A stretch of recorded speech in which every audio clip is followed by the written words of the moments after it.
आमदार भरतशेठ गोगावले यांच्या वाढदिवसानिमित्त 25,000 पुस्तके वाटपाचा संकल्प। युवा सेनेच्या वतीनं प्रत्येक ग्रामपंचायतीला 61 रोपांचं वाटप।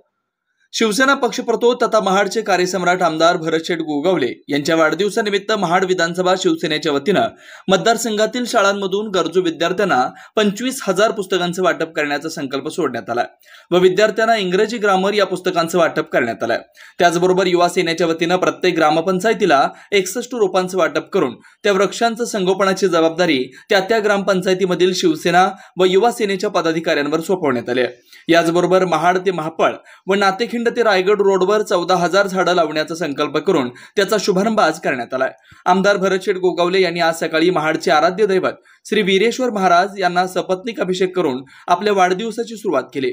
यावेळी शिवसेना महिला आघाडीच्या वतीनं शून्य कचरा व्यवस्थापनाची शपथ घेण्यात आली आहे। सकाळपासूनच आमदार गोगावले यांच्या ढालकाठी येथील शिवनेरी निवासस्थानावर त्यांना वाढदिवसाच्या शुभेच्छा देण्यासाठी कार्यकर्ते, शिवसैनिक व शासकीय अधिकाऱ्यांची रीघ लागली होती। या प्रसंगी मतदारसंघातील काही दिव्यांग, आगीत गोटेवाडे जळलेले आपदग्रस्त यांना मदतीचा हात देण्यात आला। राज्याचे मुख्यमंत्री एकनाथ शिंदे यांनी वाढदिवसाच्या पूर्वसंध्येला आमदार गोगावले यांना शुभ संदेश पाठवून शुभेच्छा दिल्या। पालकमंत्री उदय सामंत, आमदार महेंद्र दळवी, आमदार महेंद्र थोरवे यांनी प्रत्यक्ष भेटून आमदार गोगावले यांना वाढदिवसाच्या शुभेच्छा दिल्या।